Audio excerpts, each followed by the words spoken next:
Selamat datang di kanal YouTube Omah Solusi Indonesia. Catatan kehidupan. Pada kesempatan yang luar biasa ini, saya akan melanjutkan materi masih harus menceritakan tentang kisah nyata kehidupan saya. Dan video yang saat ini sedang Anda tonton adalah video saya yang keempat, dan saya memberikan judul atau topik masih sama, catatan kehidupan, dan ini adalah episode yang ketiga, dimana di episode yang kedua, ketika saya mengakhiri video, saya sempat menceritakan tentang apa yang saya dapatkan dari pengalaman saya mengikuti kegiatan kepengurusan OSIS di SMP dan di SMA, di mana itu membuahkan sebuah hasil. Saya bisa terampil untuk bicara tanpa teks di depan publik atau panggung. Saya mendapatkan lebih dari itu, wawasan saya semakin terbuka. Saya mulai tahu tentang bagaimana tata cara mengelola sebuah kegiatan event-event. Dan di episode catatan kehidupan yang kedua, saya sempat menceritakan bahwa khusus untuk yang ketika saya di bangku perkuliahan, malah saya tidak mengikuti kegiatan yang terkait dengan organisasi kemahasiswaan. Dan itu sudah saya jelaskan dikarenakan saat itu saya sudah mempunyai seorang pacar, di mana itu adalah adik kelas saya, dan kami menjalin sebuah cinta adalah keseriusan, bukan sebuah cinta monyet atau hanya untuk permainan, atau mungkin hanya sebagai sebuah sensasional karena masa muda. Tapi kami memang saat itu sudah mulai berusaha untuk menata.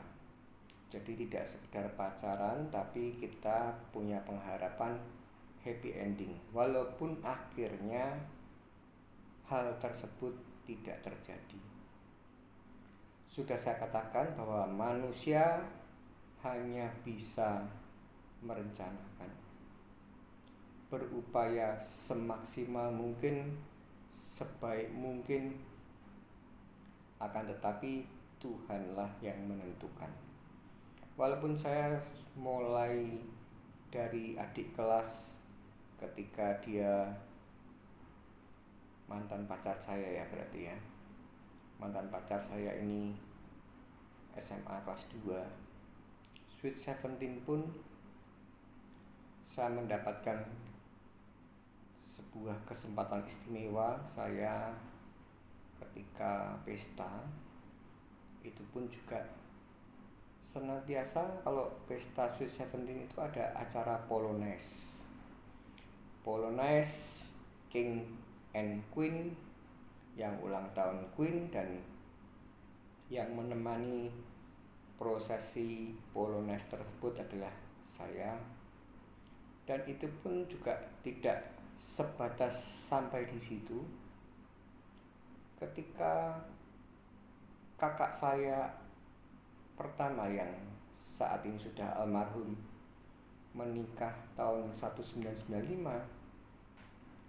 mantan pacar saya pun juga menyempatkan diri datang ke Solo. Tidak lain tidak bukan, mantan pacar saya dan sekeluarga diundang oleh papa mama saya, maksudnya almarhum papa mama saya, untuk menghadiri resepsi pernikahan kakak saya yang pertama. Itu artinya bahwa keseriusan dalam menjalani kehidupan yang sudah mulai saya tata ini terkait dengan kesehatan mental, bahwa ini bukan sebuah hal yang dalam menjalani kehidupan adalah hanya asal-asalan, tapi memang benar-benar kita ini sudah diajarkan oleh orang tua untuk menjaga kewarasan dalam bertindak, berpikir. Bahkan ada satu momentum yang perlu saya bagikan pada Anda sekalian, betapa pentingnya sebuah toleransi, betapa pentingnya sebuah keputusan yang mendadak dan harus diambil secara bijak. Saya ini sangat beruntung mendapatkan orang tua yang sangat bijak dan luar biasa. Jadi ketika cicit saya yang pertama menikah, itu resepsi yang diadakan adalah masih dalam rangka Idul Fitri. Dan seperti yang kita tahu bahwa prosesi Idul Fitri di negara kita tercinta adalah sebuah hal yang sangat dahsyat, maha dahsyat besar. Cari tiket transportasi darat juga sukar, cari tiket transportasi kereta juga sukar, cari transportasi udara pesawat juga sukar. Dan saya menghargai sekali, saya sangat appreciate kepada mantan pacar saya ini, bahwa sesukar apapun mencari tiket, akhirnya dia memutuskan untuk apapun yang terjadi datang untuk menghadiri resepsi yang diadakan oleh papa mama saya, papa saya sebelum almarhum, untuk menyaksikan cicit saya yang pertama menikah. Dan yang luar biasa, ketika itu sudah di planning, jadi resepsinya adalah siang hari, sore harinya mantan pacar saya ini sudah planning harus langsung kembali ke Bandung, karena esoknya akan banyak tugas dan ada tes ya, UAS atau tes, sebuah tes. Tanpa dinyana, tanpa disangka, walaupun sudah beli tiket bis jurusan Solo Bandung, dan ketika resepsi itu belum purna selesai tuntas karena jam keberangkatan bis tersebut sudah mendekati waktu, akhirnya saya minta izin oleh orang tua saya, papa mama saya, untuk meninggalkan acara sebentar. Tidak lain tidak bukan adalah tujuannya mengantarkan mantan pacar saya ke terminal. Dan itu saya masih posisi berbaju pesta, karena yang menikah adalah cicit saya kandung, kakak saya yang pertama.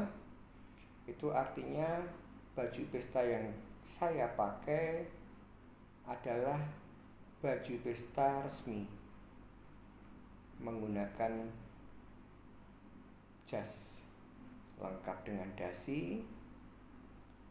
Dan ketika saya mengantarkan ke terminal Tirtonadi, yang terjadi adalah bad news, kabar buruk, bahwa bis yang dijadwalkan akan berangkat ke Bandung, yang akan dinaiki oleh mantan pacar saya ini, ada kerusakan, sehingga bisa dikatakan tidak bisa berangkat dan dioper ke armada bis lain yang tingkat kenyamanannya tidak jelas. Dalam arti tadi yang dipesan adalah bis tingkat VIP yang sudah jelas tempat duduknya, sudah disetting, dan jam keberangkatan seluruhnya pokoknya eksklusif. Akan tetapi ketika bis tersebut mengalami kendala, mau tidak mau, suka tidak suka, perusahaan otobus ini mengalihkan ke bis lain yang boleh dikatakan bis umum. Dan seketika itu pula saya merasa tidak tega. Saya dididik oleh orang tua yang sangat-sangat memegang sebuah komitmen, mengapresiasi sebuah kebaikan. Anak ini datang khusus untuk menghadiri resepsi, dan ketika pulang dikabarkan akan naik bis umum yang tidak jelas keselamatannya, dalam arti keamanannya. Dan waktu itu kan tahun 1995 ini sudah ada handphone. Papa saya, mama saya sudah ada handphone. Waktu itu mereknya masih yang zaman jadul dulu, Motorola ya, Motorola 7200, Motorola 8300. Handphonenya pakai awalannya 082. Dan seketika itu pula saya menelpon papa saya menceritakan, ini kondisinya adalah, saya tidak menyebutkan nama karena menjaga kode etik. Saya menjelaskan bahwa bis yang akan ditumpangi oleh pacar saya diganti oleh bis yang tidak jelas keamanannya dan tidak jelas kenyamanannya. Kemudian saya minta izin sama papa saya untuk ikut serta naik bis tersebut. Dan itu artinya papa saya mungkin menyampaikan ke mama saya, dikatakan setuju ya sebenarnya tidak, dikatakan tidak setuju lah wong memang ini tidak seperti yang direncanakan sesuai dengan asal muasalnya, sehingga ada spekulasi kalau terjadi something pastilah kami, saya, papa mama saya juga merasa iman terhadap mantan pacar saya ini. Dan akhirnya papa saya ini letting go. Oke, ya sudah, kalau begitu kamu bawa duit, yang penting kamu bawa duit, bawa apa? Oke, kalau gitu ya sudah, kamu berangkat aja ke Bandung. Jadi ketika ada setelah resepsi pernikahan kan biasanya foto keluarga. Ketika pernikahan cicit saya yang pertama, saya tidak ada fotonya, karena memang ini tidak di planning dan ini kejadiannya murni accident. Setelah saya dapat izin dari papa saya dan saya anggap bijak luar biasa, dengan berbusana gaun pesta jas lengkap dengan dasi, sepatu, tanpa membawa satu setel pun pakaian. Akhirnya saya menemani mantan pacar saya tersebut balik dari Solo menuju Bandung. Dan akhirnya esok harinya kami sampai di Bandung. saya mengantarkan mantan pacar saya sampai dengan kos. Dan kemudian seketika itu pula saya mencari transportasi umum lagi, dan kebetulan seingat saya dapatnya kereta api. Karena itu pagi hari saya langsung balik ke Solo.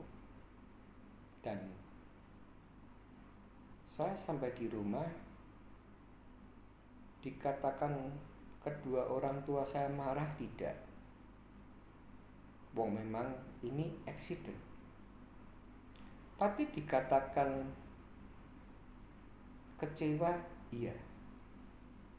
Karena mantu pertama foto keluarga tidak ada saya.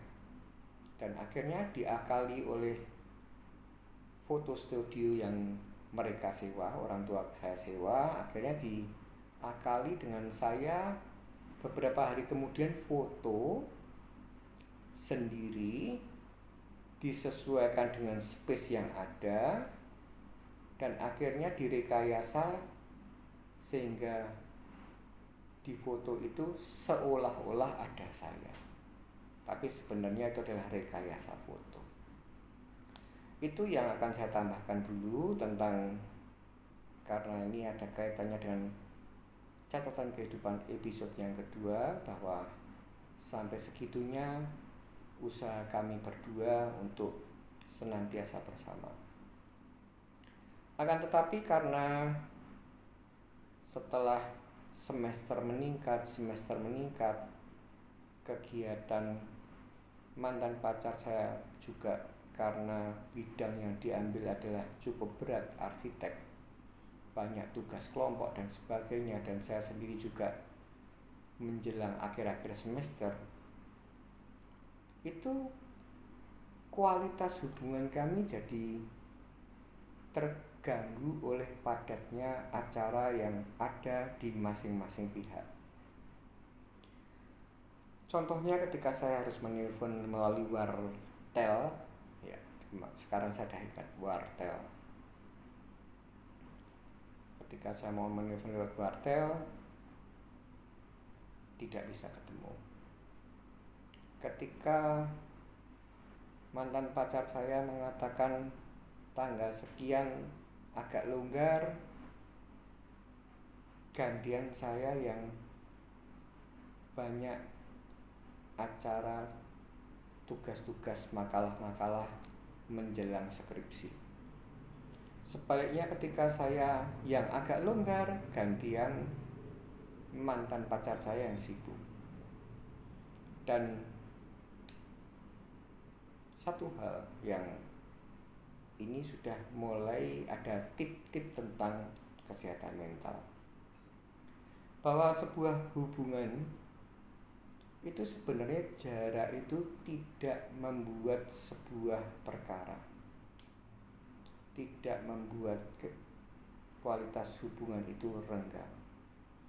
Tapi yang membuat kualitas hubungan itu renggang atau bahkan akhirnya kita putuskan untuk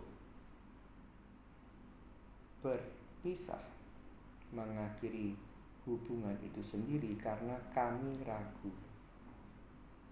Yang pertama, sektor pendidikan saya backgroundnya ekonomi manajemen, dan mantan pacar saya sektor pendidikannya adalah arsitek.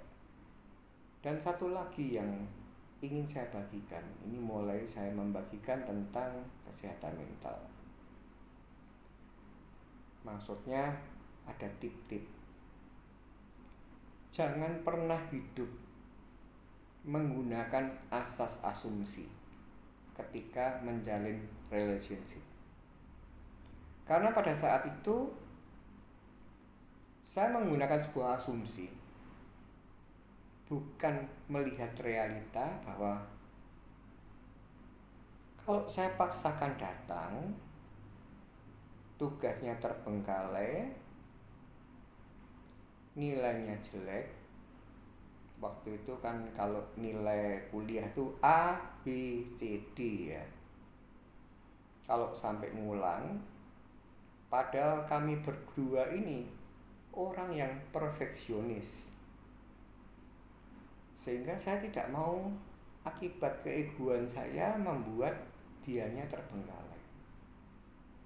Dan karena asumsi-asumsi yang pada dasarnya sebenarnya adalah dikatakan cukup konyol, ya akhirnya saya memilih untuk supaya mantan pacar saya ini lebih fokus, happy, dan prestasinya tinggi. Karena mantan pacar saya ini kebetulan sangat-sangat perfeksionis dalam bersekolah. Dan akhirnya dengan berjalannya waktu, frekuensi dikurangi, dan asumsinya adalah satu. Dengan dia kerja kelompok, saya pun juga menjadi ragu, karena setiap hari bertemu versus dengan sebulan sekali ketemu, dan itu waktu lalu, yang saat ini bisa jadi 2-3 bulan ketemu. Sehingga akhirnya saya memilih mundur agar supaya dia lebih bahagia. Itu kira-kira yang harus saya ceritakan. Dan kemudian saya akan menceritakan tentang setelah itu apa yang saya lakukan. Jadi saya garis bawahi bahwa saya tanpa merasa hormat tidak artinya saya pamer atau sok-sokan, tapi ini semua adalah pembekalan. Saya tipikal orang yang ketika menjalankan sebuah relationship, ketika saya sudah berkomitmen untuk dengan seorang menjalankan relationship, saya sampai dengan detik ini, video ini Anda tonton, saya tidak pernah neko-neko, ingkar janji, atau bahkan kelain hati. Oke, saya akan lanjutkan. Untuk yang ini sudah beres dulu. Kemudian setelah hal tersebut, saya mulai konsen ke pendidikan agar supaya segera tuntas, supaya dengan harapan bisa cepat mungkin bisa kembali lagi untuk menyambung silaturahmi dengan mantan pacar saya ini. Dan saya ini senantiasa mempunyai nasib yang baik.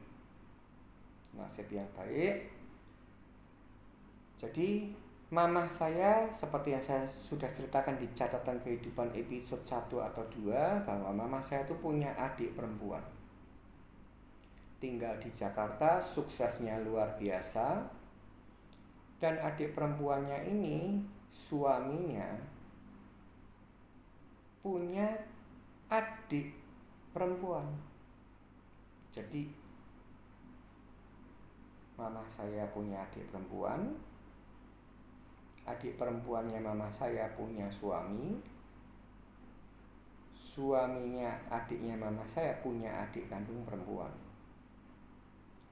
Sudah berkeluarga dan saat itu sedang jaya-jayanya berusaha dalam bidang distributor. Dan distributor ini khusus untuk makanan. Dan yang dahsyat, makanan yang dipegang oleh mereka adalah makanan kelas dunia. Saya tidak bisa menyebutkan mereknya.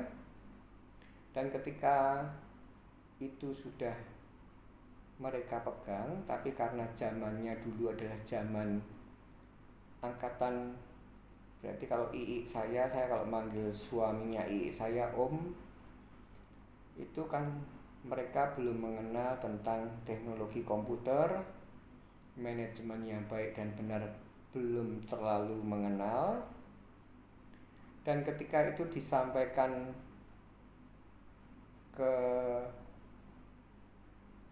jadi om saya sama adiknya kandung ini punya saudara yang profesional dalam hal manajemen, menata manajemen, dan dia adalah profesional bekerja di Australia.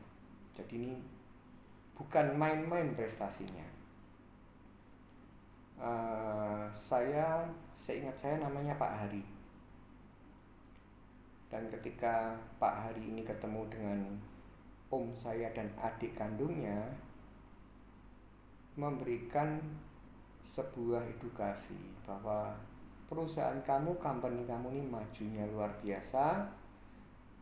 Kamu tadinya mengerjakan semuanya by manual, dan itu sudah saatnya Anda ini beralih ke sistem computerized, di mana akan lebih mempermudah mengelola perusahaan yang semakin hari semakin bertumbuh kembang. Tapi mereka itu dalam arti om saya, suami dari adik kandung mama saya, dan adik kandungnya om saya yang perempuan ini merasa masih bingung karena mereka tidak menguasai hal tersebut. Dan akhirnya saya diberi sebuah kesempatan. Hani, om kepengen perusahaan yang saat ini ada lebih maju dan tidak ribetnya menggunakan manual.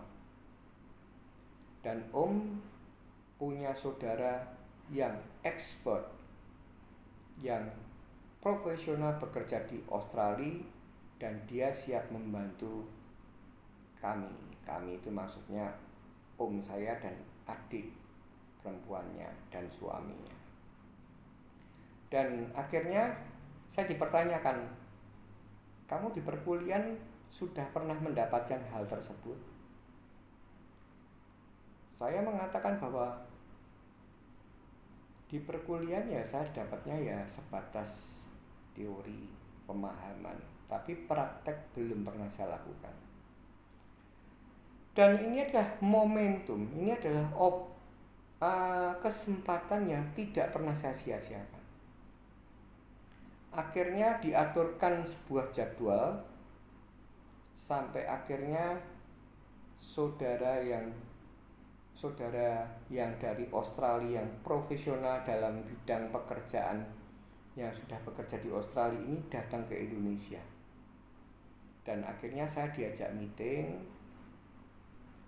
mungkin itu mengetes wawasan, wacana bahwa ini maunya owner itu adalah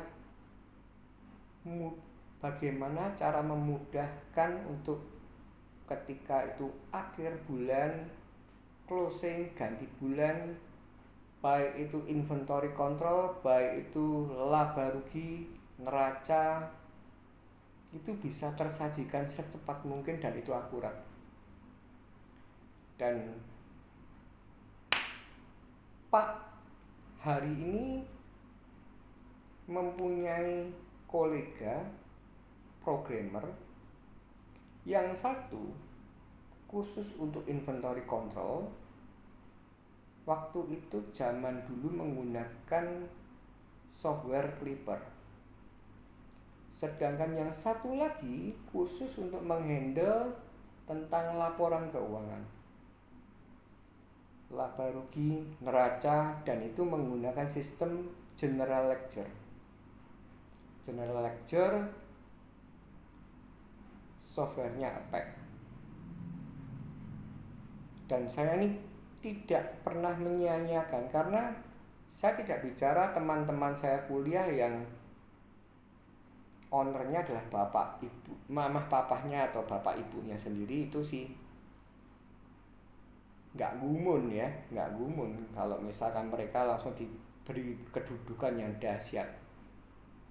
Dan setelah saya melalui beberapa kali meeting, dan mungkin itu meeting itu ada acara tes sebenarnya, ngetes saya, dan mungkin setelah mereka bertiga menyimpulkan anak ini, maksudnya Hani, cocok, bisa. Dan itu akhirnya kami menyimpulkan memberi kesempatan pada Hani untuk mentransformasi. Jadi saya dari bangku perkuliahan yang hanya makan teori langsung dikasih jabatan. Boleh dikatakan kalau itu berarti tangan kanannya direktur ya, managing director. Dengan dibimbing oleh profesional yang tadi saya katakan yang bekerja di Australia, Pak Hari, dan dibimbing oleh EDP-nya. EDP-nya itu adalah pembuat programnya. Saya diwajibkan untuk menata, mentransformasi dari manual menuju ke computerized. Dan puji Tuhan saya berhasil. Puji Tuhan saya berhasil, saya menekuni, saya mempelajari mati-matian. 3 bulan pertama itu saya datang kantor 7:30 pagi dan baru pulang dari kantor juga jam 8 atau jam 9 malam. Tidak lain tidak bukan ada koordinasi terus apa-apa yang kita kerjakan, dan akhirnya saya bekerja itu sangat enjoy karena saya memang karakternya adalah tidak suka bekerja di lapangan. Saya karakternya adalah suka bekerja di belakang meja. Saya karakternya lebih suka ilmu pasti. Itu dulu yang menjadi basic saya. Dan akhirnya saya bekerja. Gaji pertama saya juga kaget waktu itu, 7,5 juta pertama kali, padahal dalam posisi single. Dan saya akan sedikit juga mengulas karena ini nanti terkait lagi. Saya flashback dulu ke almarhum bapak saya. Jadi kalau sudah saya katakan tradisi totok kan hanya mengatur tentang nanti tua tinggal dengan siapa, tapi tidak membicarakan nanti penerus pekerjaannya itu siapa, tidak dibicarakan. Apalagi setelah papa mama saya tahu bahwa saya bekerja mentransformasi dari pembukuan manual sampai ke komputer ini mengalami keberhasilan. Mereka juga punya pengharapan ya, kalau kamu di sana sudah bisa mumpuni luar biasa dan bos-bos kamu senang, ya silahkan enjoy saja. Nah, tapi yang terjadi tidak lain tidak bukan seperti yang saya katakan, bahwa cicit saya yang pertama ini sebenarnya punya sebuah kelainan penyakit terkait dengan klep jantung. Ada kebocoran klep jantung yang tidak kedetek, dan saya perlukan untuk share. Barangkali nanti ada saudara atau sanak kerabat dan ditolan yang merasakan ada gejala yang sama. Jadi tangannya cicik saya pertama ini seringkali berkeringat dingin. Itu konon kabar kalau ada kelainan jantung, asal muasalnya indikatornya adalah tangannya sering berkeringat dingin. Dan kebocoran jantung ini tidak didetek oleh dokter. Jadi saya akan mulai masuk dulu bahwa kakak saya yang pertama itu lulusan Satya Wancana, sarjana ekonomi, dan setelah sarjana ekonomi didapat langsung pindah ke Jakarta, bekerja sebagai profesional dan di sebuah bank, tapi bank itu sudah kena likuidasi, dan tinggal di Jakarta, ketemu dengan yang sekarang suaminya, walaupun orang Solo tapi juga bekerja di Jakarta, dan menikah tahun, sudah saya katakan, 1995. Nah di sini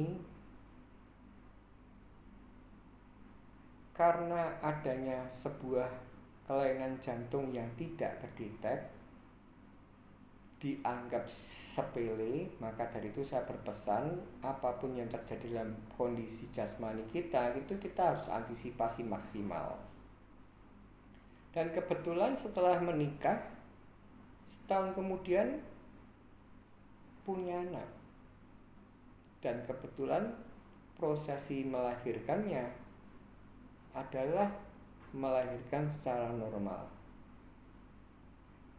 Dan efek dari melahirkan secara normal tersebut, karena wanita yang melahirkan memerlukan energi yang super high pressure, itu men-trigger kebocoran klep jantung ini yang mungkin tadinya diumpamakan bocornya cuman 0, sekian mili menjadi 1 digit. Dan akhirnya kesehatan cicit saya ini semakin memburuk, semakin batuk, semakin jalan sedikit capek, menggeh-menggeh. Dan itu baru diketahui ketika emak saya di tahun 2001 merayakan ulang tahun, entah itu yang ke-80, entah itu yang ke-70, entah itu yang ke-90, pokoknya ulang tahun yang genap. Sehingga seluruh anak cucu wajib datang untuk celebration. Dan ketika itu datang cicit saya, barulah mamah saya menyadari, "Loh, kamu kok kenapa?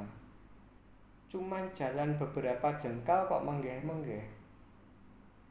Dan ketika itu dibawa ke dokter di kota Solo, di mana kasat mata Solo dianggap kota kecil.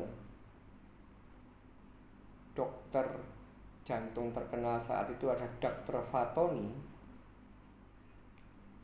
Dokter jantung Fatoni ini langsung mengatakan, ini anak ini penyakitnya sudah menuju ke serius. Dan seketika itu pula papa mama saya tidak tinggal diam, langsung dibawa ke Singapura. Dan ternyata dokter Indonesia dan dokter Singapura ini tidak beda jauh, atau boleh dikatakan sayang terlambat. Kalau kebocoran jantung yang ada terdetek di awal dan tidak, kalau sudah terdetek di awal dan tidak melakukan prosesi kelahiran dengan normal melalui sesar, rasanya tidak akan separah itu. Dan singkat cerita, mereka berdua kan tinggal di Jakarta ya. Akhirnya karena orang tua saya dikasih tahu, termasuk kakak saya, cicit saya yang pertama dan ipar saya, bahwa kalau kondisinya demikian tidak akan bisa berlangsung lama, dan akibat dari itu kalau kesehatan mental kita tidak bisa kita tata, efeknya semakin down, semakin drop. Dan karena semakin drop ini, akhirnya kakak saya diajak pulang ke Solo.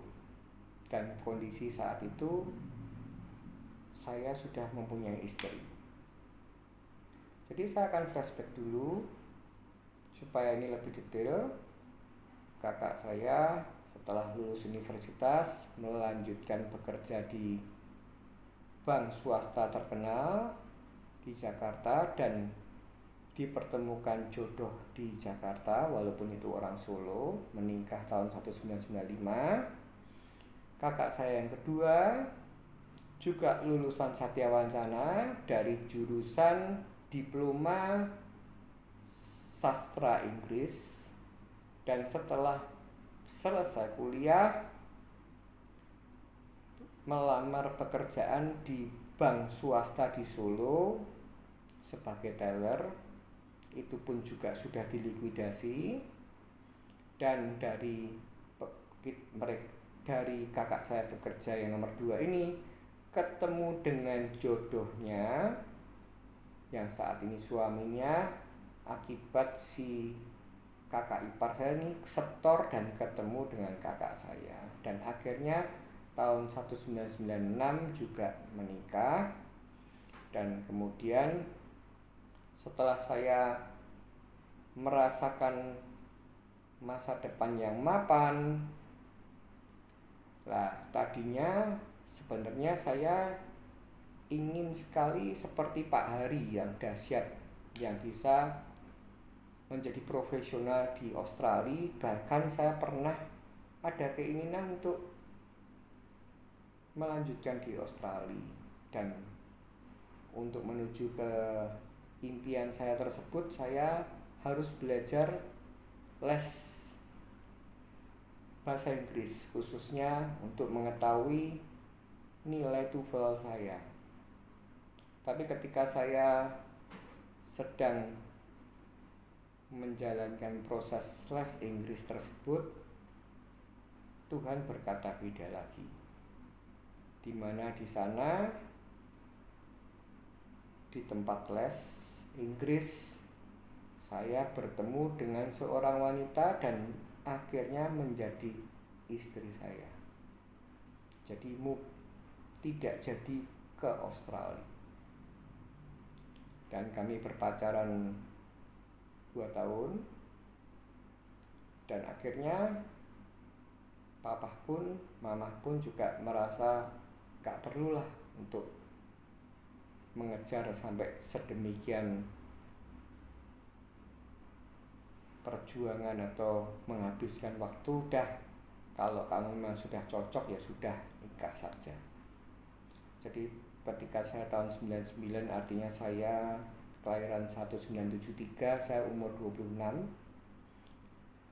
dan wanita yang saat itu saya pilih tapi sekarang mantan, ketika menikah usia 20, karena itu adik kelasnya jauh. Ketemunya di les-lesan, tidak satu les-lesan, maksudnya tidak satu grup, tapi ketika saya pulang dia datang, ketika dia pulang saya datang, akhirnya kita berkenalan. Dan itulah kira-kira yang akan saya jabarkan dulu, dan sudah saya pastikan, saya tegaskan bahwa di sini ini bahwa papa saya, mama saya tidak punya sebuah idealis bahwa nanti pekerjaan ini papa yang lanjutkan kamu Han, atau yang melanjutkan Kohan. Kohan itu adalah suami kedua cicit saya. Karena mohon maaf saya lupa menjelaskan bahwa cicit saya yang pertama dapat suami yang kedua orang tuanya telah meninggal dunia, jadi yatim piatu. Saudaranya satu, kakak ipar saya saudaranya satu yang pertama, Cici. Sedangkan cicit saya yang kedua itu ketika menikah suaminya adalah anak tunggal, orang tuanya masih lengkap. Jadi tidak mungkin ayah saya menawar dan punya pekerjaan toko besi. Jadi papa saya tidak juga menawarkan ke yang kedua. Dan yang ketiga saya, karena saya sangat enjoy, dan saya kalau belajar itu selalu deep. Saya nggak mau belajar separuh-separuh. Saya belajar harus tuntas. Apalagi saya ini diberkati, dibimbing oleh profesional yang bekerja dari orang Australia, dan saya diberkati, dibimbing oleh manajemen dari senior director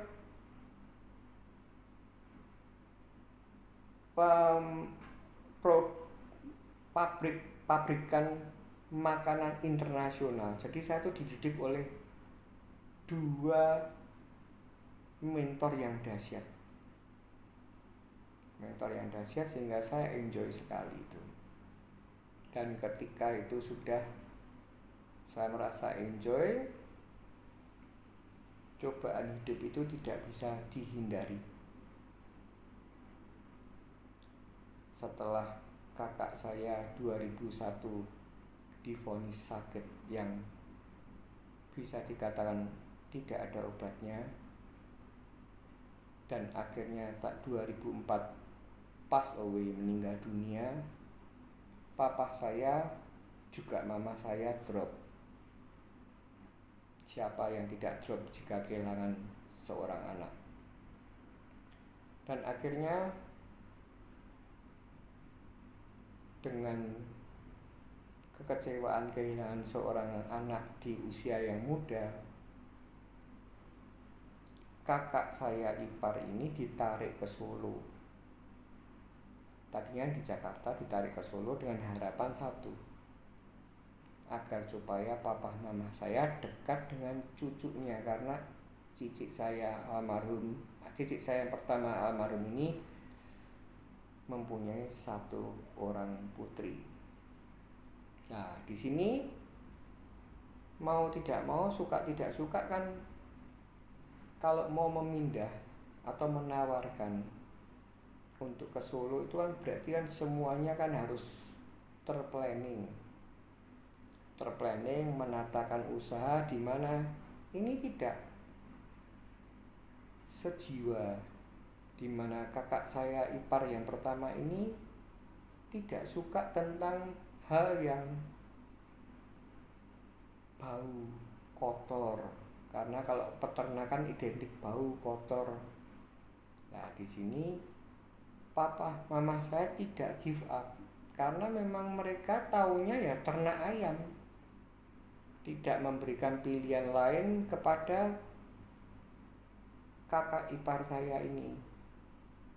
Dia merasa bahwa ini saatnya, momentumnya adalah ternak ayam yang terbagus, dan itu akhirnya dibukakan peternak ayam. Walaupun orang tidak suka, bukan dipaksakan, tetap disuruh ke situ, ya akhirnya ya, apalagi pekerjaannya menyangkut tentang nyawa hewan, dimana kalau tidak ada perhatian khusus akan produksi yang dijual, pendapatan dari telur ayamnya tidak bertelur, sakit, bisa mati, dan lain sebagainya. Dan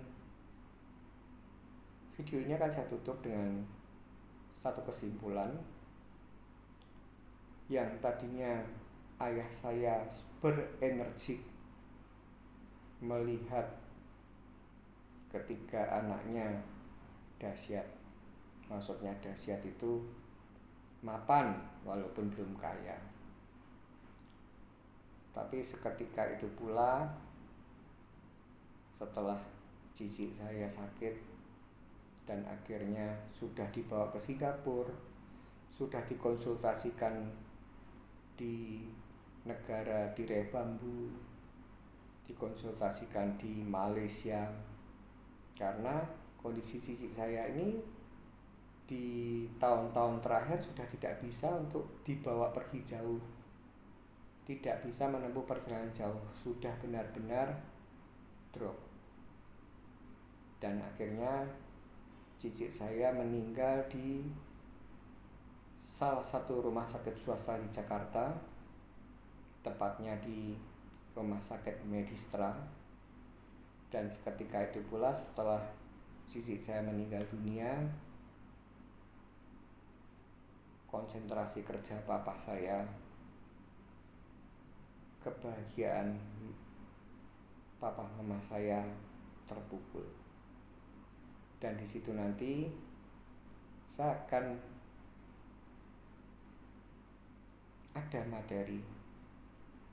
Kenapa ini harus saya ceritakan? Akan ada materi yang terkait tentang kesehatan mental. Ini adalah terkait tentang relationship parenting. Parenting maksudnya menjadi orang tua, menjadi seorang anak, dan banyak sebagainya, dimana ini paling tidak sudah saya jabarkan dulu keseluruhannya, dan ketika nanti sudah saatnya saya akan mulai masuk khusus mental health. Tadi saya sudah ceritakan cicit saya menikah dengan seorang pria yang sudah tidak punya orang tua, yatim piatu. Sedangkan cicit saya yang kedua menikah dengan seorang pria anak tunggal, papa mamahnya masih. Yang cicit saya yang pertama, papa mamahnya sudah tidak ada, tapi suaminya punya cicit satu, dan saya sendiri akhirnya mendapatkan seorang istri, kebetulan juga anak tunggal. Papa mamahnya masih lengkap, atau mantan mertua saya masih lengkap. Dan disitulah mulai terjadi banyak hal yang membuat suasana kehidupan ini silih berganti, dan dimana ada kalanya sukar, ada kalanya gembira, dan ketika itu pula saya baru tahu tentang pentingnya kesehatan mental. Dan apa saja yang akan terjadi, saya akan mulai di video selanjutnya sudah tidak menggunakan tema atau judul catatan kehidupan. Jadi ini catatan kehidupan episode yang ketiga, ini adalah episode yang terakhir. Jika mungkin ada yang ketinggalan akan saya susulkan. Tapi intinya dari awal sampai dengan saya menceritakan kehidupan orang tua saya, kehidupan cicit saya kandung, berkeluarga yang pertama, cicit saya yang kedua kandung, berkeluarga, dan saya semuanya sudah saya katakan, latar belakangnya sudah saya jelaskan. Dan nantinya saya akan mulai di video selanjutnya akan mulai kupas, mulai saya susun narasi videonya untuk membahas apa yang terjadi dan bagaimana seharusnya ketika hal tersebut terjadi kita menyelesaikan semuanya dengan tetap mengandalkan kesehatan mental yang prima.